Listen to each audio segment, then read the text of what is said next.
Nosso tema, continuamos a justiça, o Evangelho da Justiça, e hoje eu quero falar sobre a justiça que é pela fé em Jesus Cristo.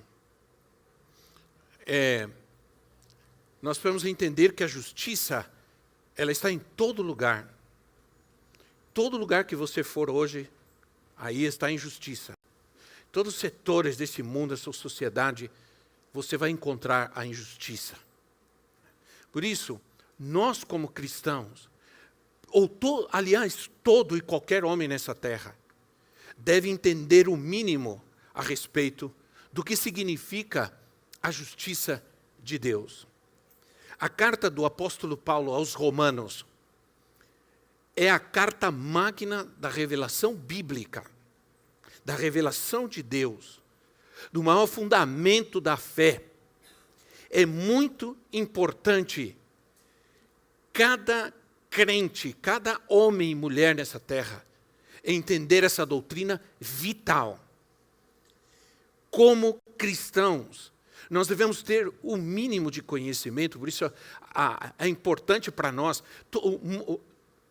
Todo mundo precisa ter disciplina na vida, todo mundo. Mas nós como cristãos, se exige de nós uma disciplina muito maior. Não precisa exigir do mundo que alguém tenha a disciplina de ler e estudar a Bíblia, de orar, mas nós como cristãos, para nós é vital. Como comer, beber, dormir, ler, estudar a palavra de Deus, a Bíblia e orar, para nós é vida. Sim ou não? É vida. Você precisa entender que pode estar caído, mas quando você começa a ler a palavra de Deus, essa palavra vai te levantar. Ela te levanta. Quando você está atribulado, você vai orar, você se levanta com paz. Ele vai te dar paz. Mas essa é uma disciplina que nós não devemos nunca deixar, porque nela nós não adquirimos apenas conhecimento, mas nós aprendemos a força que é viver debaixo da justiça de Deus. Porque somente é justo aquele que é alcançado pela justiça de Deus, aquele que entende o que significa viver a justiça de Deus. Todo homem precisa ter luz sobre o tema da justificação e da justiça de Deus, no mínimo. É o texto base da nossa fé. Quando Martinho Lutero, um monge franciscano, lá pelos anos de 1500, começou decidiu que ele ia interpretar, que ele ia traduzir a carta de Paulo aos Romanos, do original para o alemão, ele começou a descobrir coisas tão tremendas que transformou a igreja. Pois daí veio a reforma protestante, porque simplesmente ele entendeu que a justiça é pela fé, que a justificação, que o homem é justificado pela fé em Jesus Cristo, e não pela igreja, e não pela religião, e não pelas obras. Pela fé em Jesus. Pela fé, a gente canta pela fé, né? Pela fé no Filho de Deus, sou vencedor, viu como vocês sabem? Pela fé no Filho de Deus, sou vencedor. Por que sou vencedor? Porque sou justo. Agora, por que sou justo? Porque sou alcançado pela justiça de Deus. Sou tocado pela justiça de Deus. Os 4 evangelhos nos mostram Cristo antes da morte e ressurreição. Eles mostram o Emanuel, Deus conosco. Mas, perdão, irmãos, o meu aparelho está me atrapalhando um pouco. Mas os 4 evangelhos nos mostram Deus conosco, Jesus conosco. Mas Romanos é o evangelho do Cristo ressuscitado. É Deus, não é Deus mais conosco, é Deus em nós. Deus dentro de nós. Amém? Se nos evangelhos Jesus é Deus conosco, em Romanos, Ele é dentro de nós. sendo, portanto, algo muito mais íntimo, muito mais profundo. Os evangelhos nos mostram a encarnação, mas Romanos nos mostra ressurreição, vida. Na encarnação, Deus se revela em Cristo, mas na ressurreição, Ele entra em nós. Ele vive em nós. E essa é uma revelação que precisamos ter. O que nos transforma, olha, a palavra de Deus, ela é tão poderosa, que é tudo o que nós precisamos para experimentar uma transformação constante. Você se senta para ouvir a palavra de Deus, não coisas que estão sendo pregadas, não superficialidades. Está faltando muita palavra de Deus, há muito evento, há muita coisa que se está agregando ao culto e à igreja, e se está diminuindo, diluindo a palavra de Deus, e isso está fazendo muito mal ao evangelho. Porque nós pensamos que podemos alcançar as pessoas, tocar as pessoas com coisas que elas gostam. E estamos diluindo a palavra de Deus. Estamos diminuindo o contato, o entendimento na vida das pessoas de algo que quanto mais elas precisam, mais elas podem gostar. E quanto menos elas têm contato, menos elas podem querer. Isso infelizmente o ser humano é assim. Você só vai gostar de jiló se comer bastante. Né? Eu gosto. Mas um dia eu não gostei. Mas eu fui comendo. E de repente eu gostei. Porque me acostumei. A carta de Paulo começa deixando claro. Quando você lê, e leia com amor, leia com cuidado, leia buscando o Espírito Santo, use esse tempo importante para crescer, para ter revelação de Deus na sua vida. Explica que todos os homens de todas as raças, de todo nível social, de todo credo, cultura, judeu, não judeu, moralista, imoral, religioso, não religioso, esquerda, direita, todos os homens, sem exceção, estão debaixo de condenação. Ele diz, Romanos 3, todos pecaram e destituídos estão da glória de Deus. Todos. Romanos 1,18. Vamos ler alguns versículos de Romanos. Me acompanhe um pouco nessa carta. Romanos 1,18. Portanto, a ira de Deus é revelada do céu contra toda a impiedade e injustiça dos homens. Não tem versículo em lugar nenhum aqui para você ver. Injustiça dos homens, que suprimem a verdade pela injustiça. A gente entende que o grande problema da sociedade hoje é que se está suprimindo, se está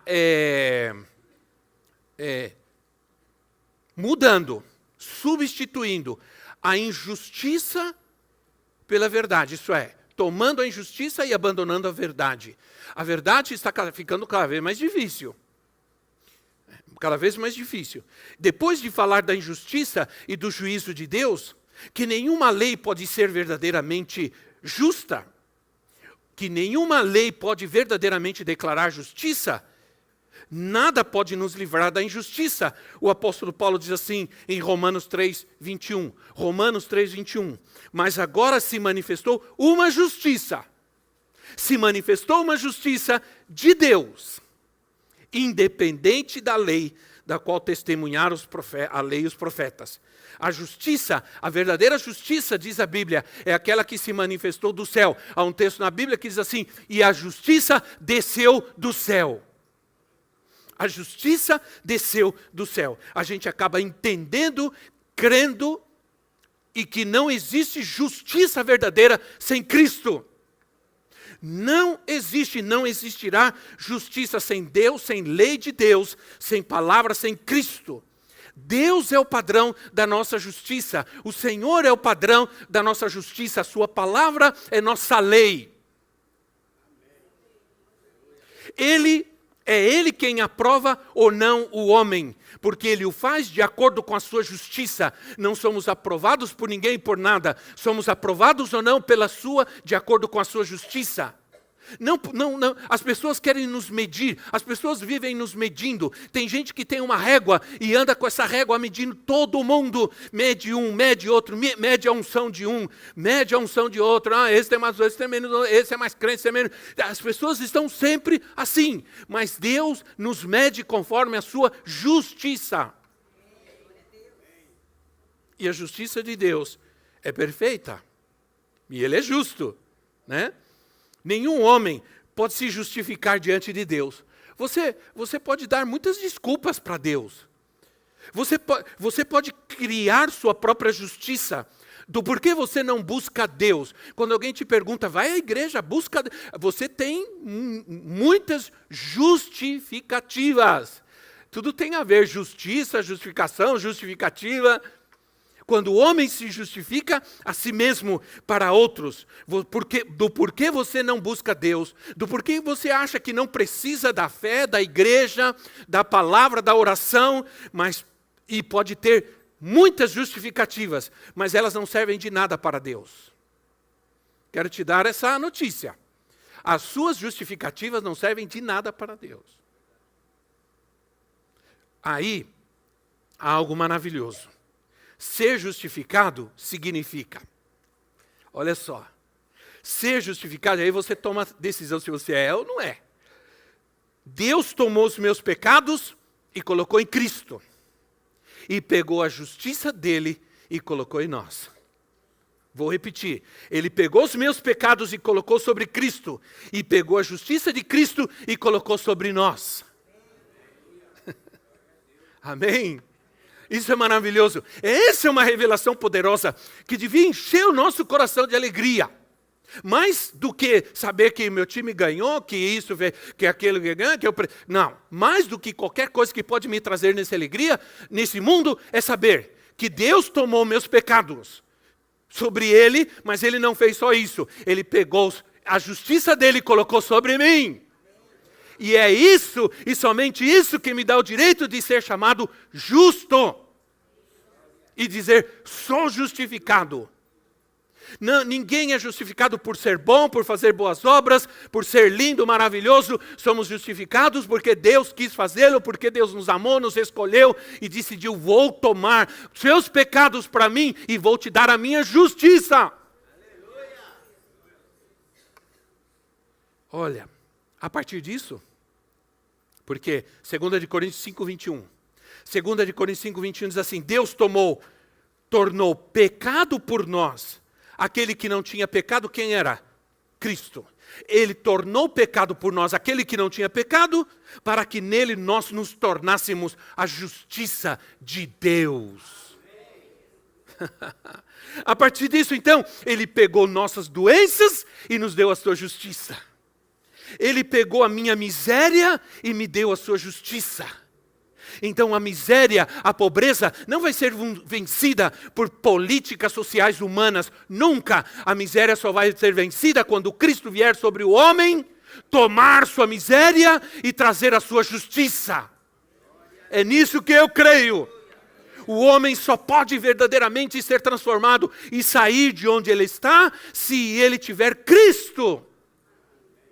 Caso contrário, você pode pegar ele, dar banho nele, limpar ele, dar comida para ele, ele vai voltar para lá, porque ainda a injustiça opera na sua vida. Ninguém diz amém, mas eu creio.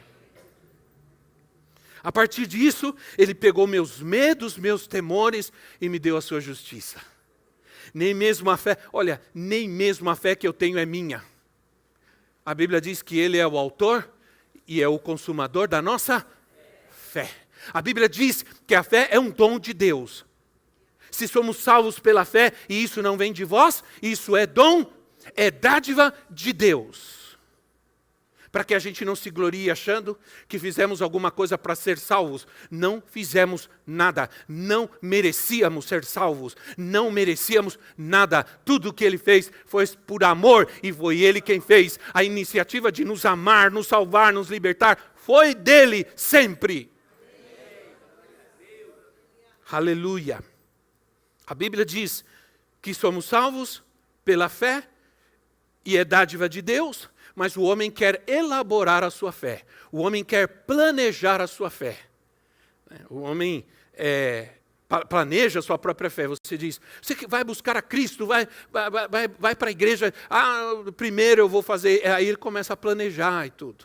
Né? Porque ele pensa que primeiro ele precisa ficar bom para buscar a Deus. Ele precisa dar uma lavada, uma limpada, uma maquiada para buscar a Deus. Se nós não podemos esconder nada de Deus, a gente vai como está, do jeito que está. Vinde a mim, todos vós cansados e oprimidos e angustiados e tribulados e destruídos e encovidados. Venham a mim e eu vos aliviarei. Venham a mim, vem como está. Vem do jeito que você está, vem arrebentado mesmo, né? Então, aí o capítulo 3 de Romanos, ele define a justiça de Deus, a justificação. O capítulo 4, ele mostra exemplo, porque ele precisa falar aos hebreus, aos judeus. Os judeus precisam aprender que a justiça não está na lei, a justiça está em Cristo. Os judeus vão entender isso. Então ele precisa falar sobre isso. No capítulo 4 ele fala sobre isso. Mas no capítulo 5 ele fala sobre os resultados, os frutos da justificação, da justiça de Deus sobre nós. O primeiro fruto é paz com Deus. Paz com Deus. Romanos 5:1. E essa foi o versículo chave para a reforma protestante. Tendo sido, pois, justificados pela fé, temos paz com Deus. Por nosso Senhor Jesus Cristo. Irmãos, paz com Deus é tudo. Deixa eu dizer uma coisa. Paz com Deus é um status de quem está em Cristo. A gente deveria, não sei se posso dizer isso, eu tenho, até com cuidado eu vou falar isso, mas orgulho, mas é um status. Às vezes tem gente que tem status que tem aquela postura, aquela empáfia, né, do status que tem. Se eu posso ter algum tipo de status na minha vida, esse é o meu. Paz com Deus. Paz com Deus, daqueles que estão em Cristo. É muito perigoso viver nesse mundo em conflito com Deus. Aliás, esse é o grande problema do mundo hoje. O mundo está em conflito com Deus. Você está em conflito com Deus, por isso você não está bem. Porque o que você vive, decide, o que você faz pode te abençoar, pode te trazer alegria ou pode te meter num grande conflito com Deus. E isso é terrível. O mundo está do jeito que está. Porque está em conflito com Deus. Esse é o grande problema do mundo hoje. O problema não é político, não é social ou econômico. É conflito com Deus, vida em conflito com Deus. Paz com Deus não significa escapismo, não significa alienação, não significa ausência de problemas, não significa falta de desafios, nem mesmo negação de problemas, esconder os problemas. Mas eu quero te dizer rapidamente o que significa ter paz com Deus. Ora, Deus não está longe de mim, quer dizer que Deus não está longe de mim, que Ele está perto. Amém? Quando Deus está perto de mim, com certeza eu vou ter paz. Ainda que eu ande pelo vale da sombra da morte, não temerei mal algum. Por quê? Porque tu estás comigo. Pronto. Tu estás comigo. Isso me traz paz. Diga comigo, paz. Paz. Paz é o que o mundo precisa. Paz é o que as pessoas precisam hoje. Tenho paz porque Deus me aceita. Isso me traz paz. Deus me aceita como eu sou. E eu sei como eu sou. Posso não admitir, mas eu sei. Né? Posso não admitir, mas eu sei como eu sou. E no fim das contas, eu posso reclamar dele ou dela, mas eu sei quem eu sou. E quando o homem é capaz de entender quem ele é, o amor dele por Deus aumenta, porque ele sabe que Deus o ama e o aceita como ele é. Embora Deus nunca vai aceitar que ele continue sendo como ele é. E todos nós estamos nesse processo de reconstrução. Então, se alguma coisa ainda está faltando, se alguma coisa ainda você... Tenha calma, você está em reconstrução. Tem uma plaquinha lá, estou em reconstrução. Cada um de nós andamos com a plaquinha, estamos em reconstrução. Isso nos ajuda a entender que a coisa ainda não está bem, bonita e tal, mas vai ficar legal. Vai melhorar. Né? Estamos em reconstrução. De que eu estou livre da ira. Eu estou livre da ira. Isso me traz paz. Não estou livre da tribulação. O apóstolo diz, importa que por muitas tribulações alcancemos o reino dos céus. Não estou livre de todas as tribulações, mas estou livre da ira de Deus. Que Ele cuida de mim. Isso me traz paz. Quantos sabem que Deus cuida de nós?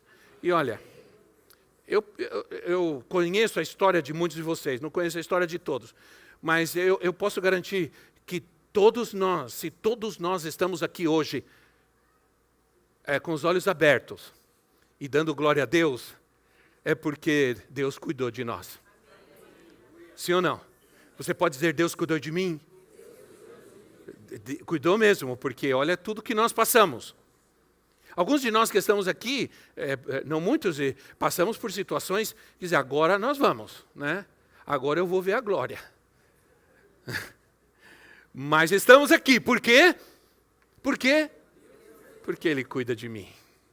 E isso tem que nos trazer paz. Ter paz é importante. Que Ele venha ao meu socorro, isso me dá paz. Que Ele venha ao meu socorro. Nunca faça nada sem sentir paz. E agora estou falando de Cristo. Nunca faça nada sem sentir paz. Porque a paz nos orienta. Nos dirige à vontade de Deus. A paz nos ajuda a viver a fé de uma maneira real. Siga o caminho da paz. Se você não tiver paz, não vá. Se você não tiver paz, não faça. Porque Ele quer te dar paz para você viver nessa terra. E a paz é muito importante. É uma bússola para a direção certa. E ela é realmente um mapa para o caminho correto. A certeza de que Ele está conosco, Ele me dá paz. Mas a justiça de Deus também traz sobre mim uma nova história. É o que acontece quando a justiça de Deus nos alcança.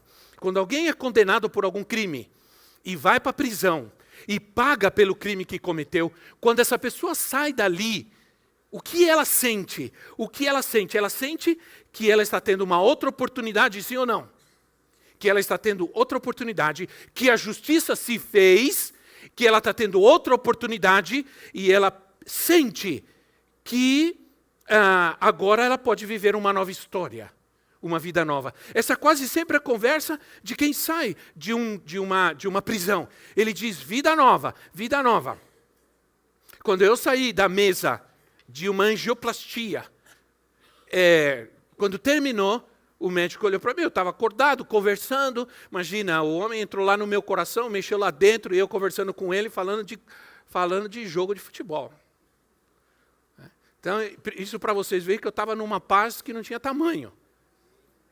Eu estava numa paz que parece que eu estava ali e batendo um papo com alguém que estava conversando comigo e o cara estava lá dentro do meu coração, lá, mexendo lá. Já imaginou? Agora, eu senti paz. Quando terminou, e aí? Eu falei, e aí, doutor, posso jogar bola, posso comer feijoada? Ele falou, pode fazer o que você quiser, vida que segue, vai embora. Entende?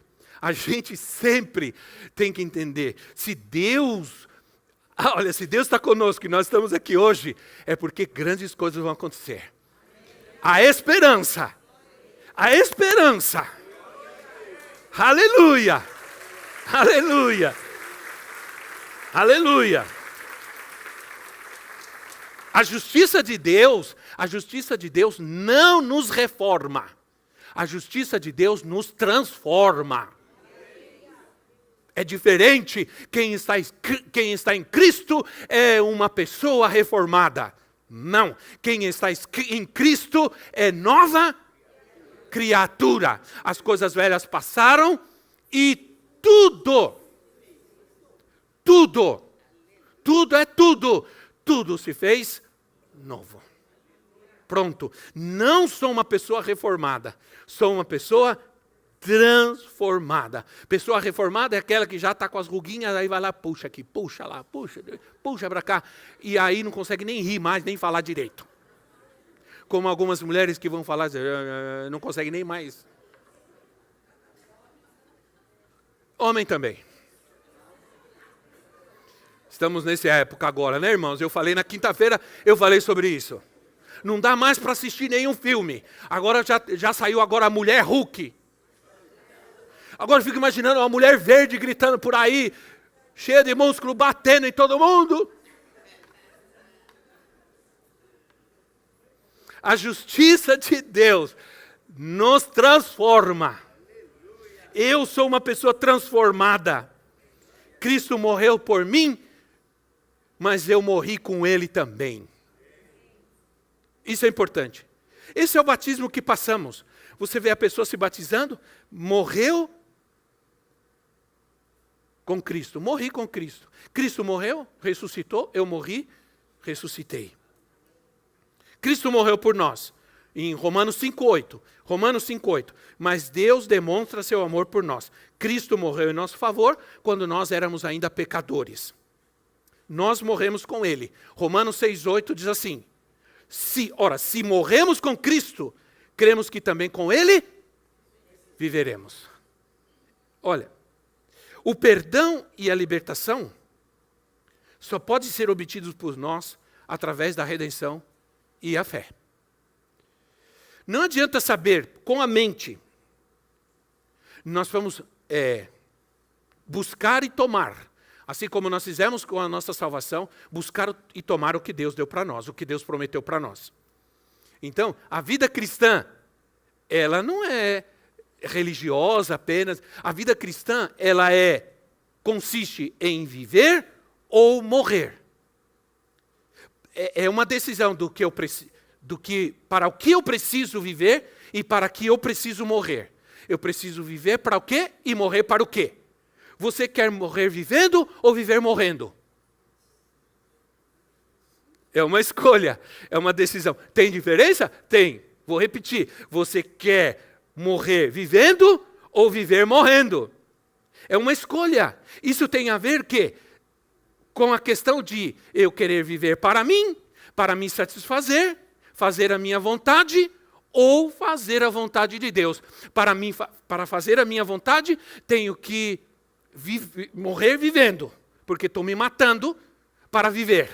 Jesus disse, aquele que quiser ganhar a sua vida tem que morrer para ela.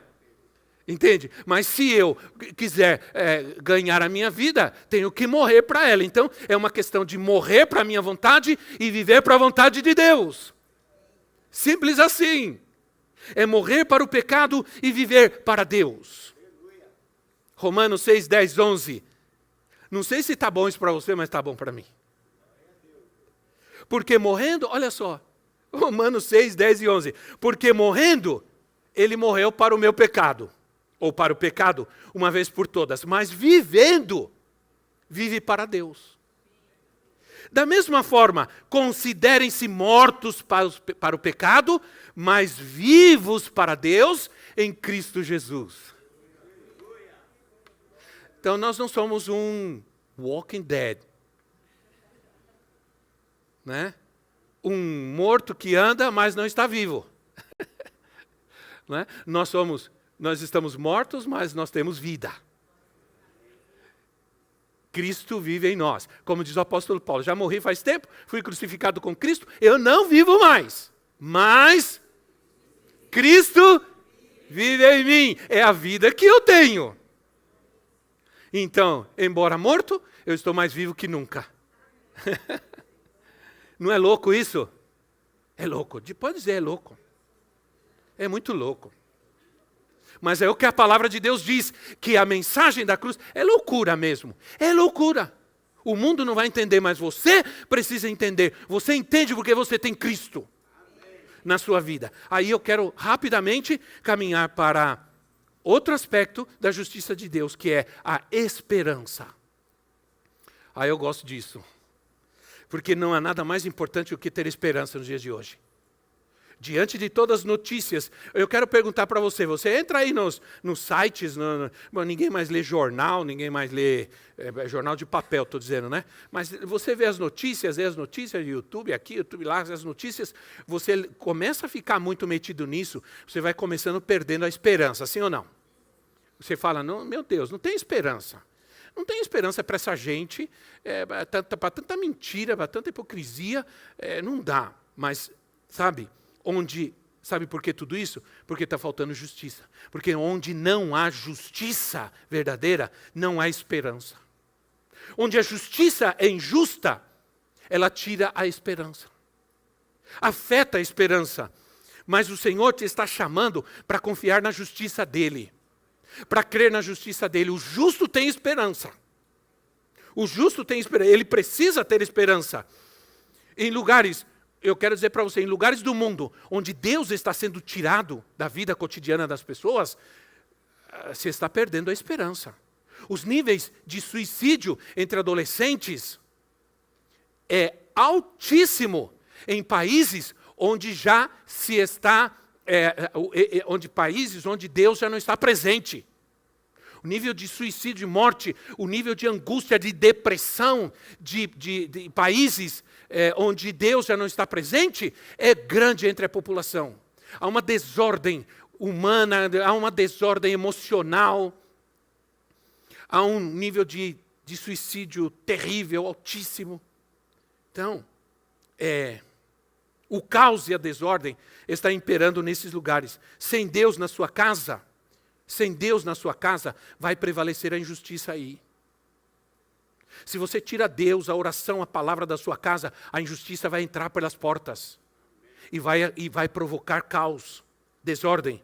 As pessoas pensam erradamente que o dinheiro, sem dinheiro não há justiça. Isso não é verdade. Só pode haver justiça. E essa é a ideia dessa ideologia maligna do comunismo, do socialismo, que só pode haver justiça se todos tiverem o mesmo dinheiro, se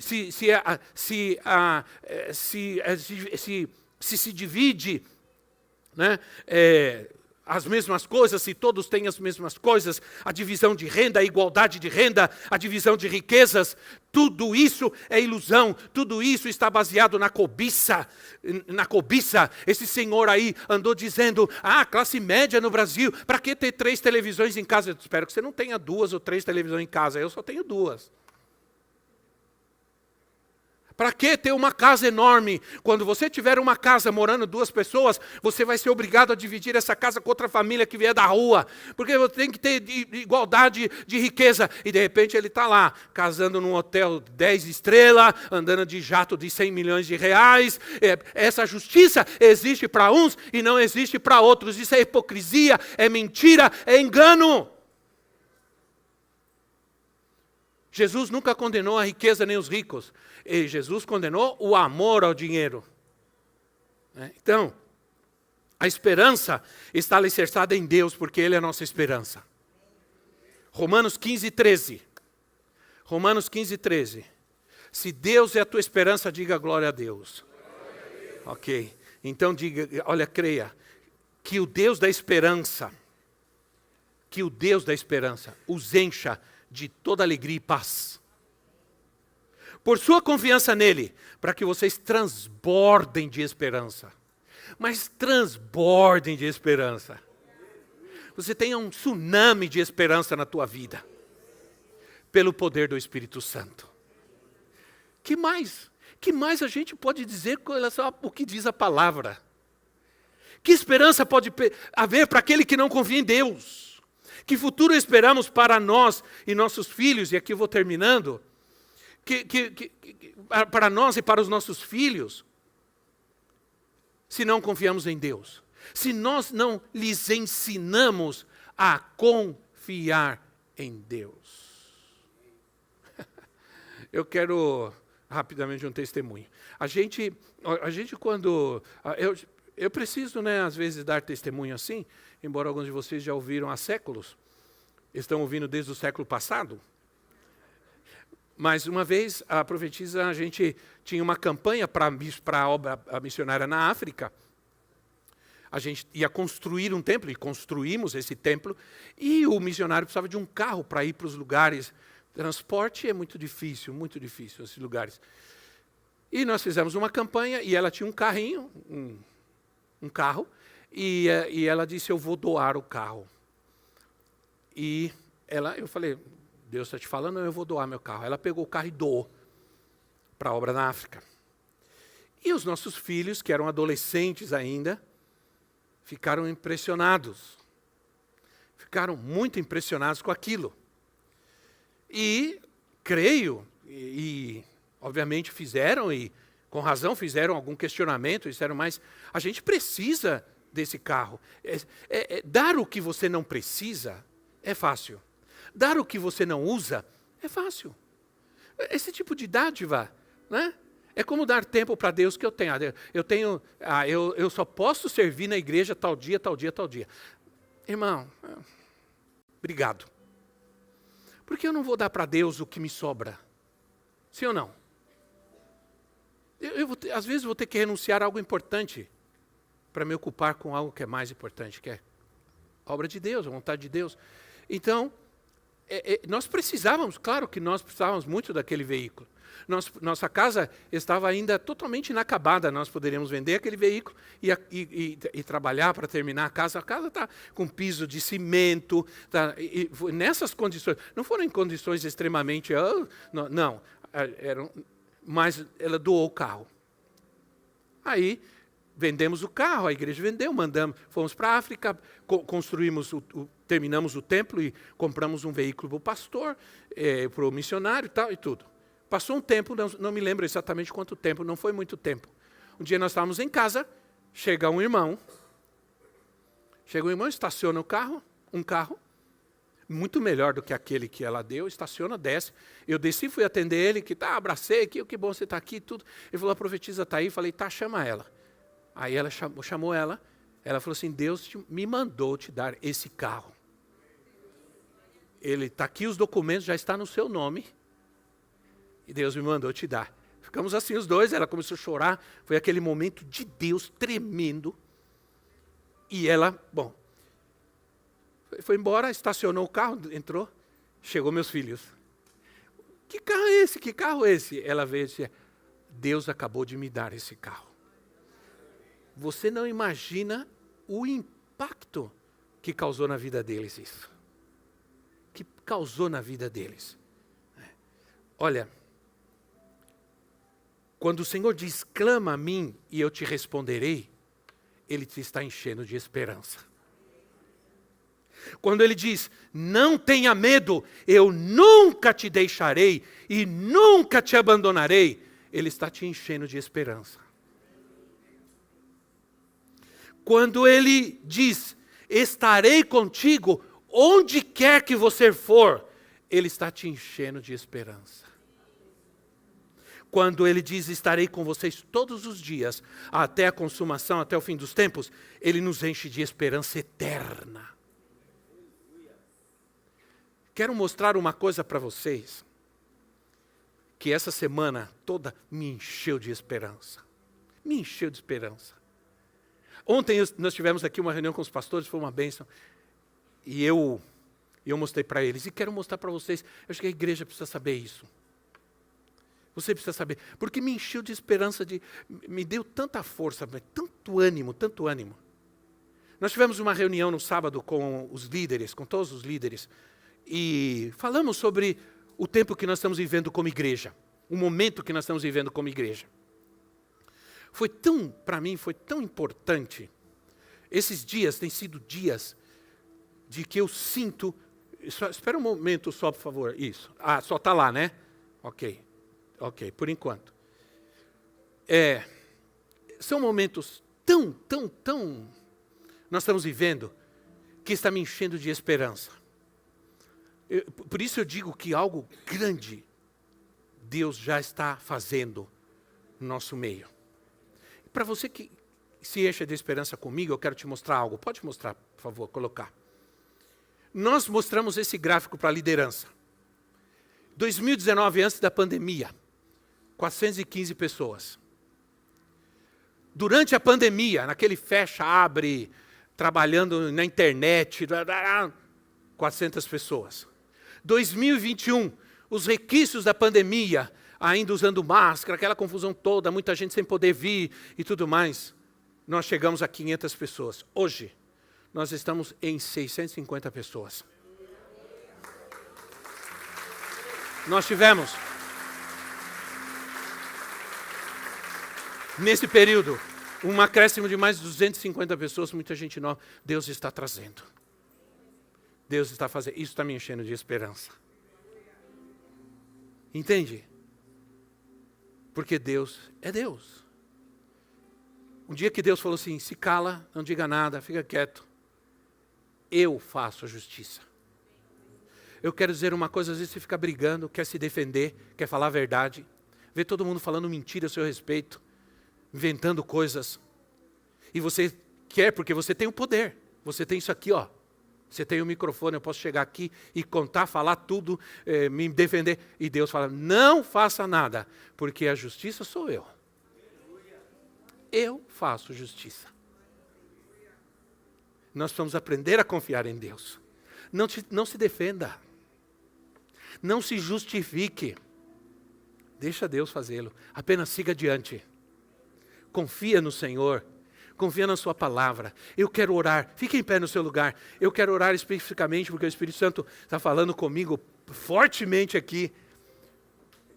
Fortemente, né? De orar por injustiça.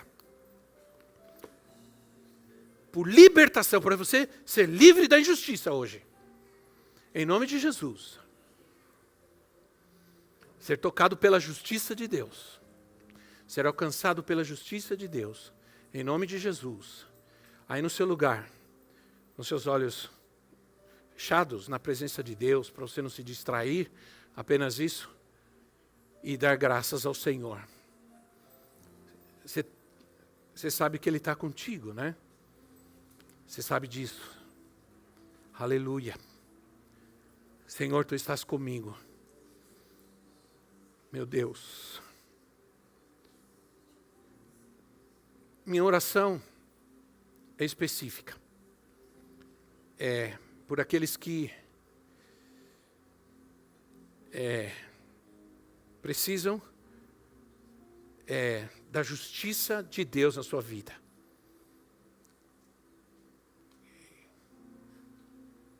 Há uma situação que só Deus pode, que você não está conseguindo resolver, você não sabe o que fazer. Você precisa daquilo, mas não acontece. Você está buscando, mas não acontece. Você está crendo, mas não está conseguindo ver. E hoje nós vamos orar para que a justiça de Deus venha sobre a sua vida.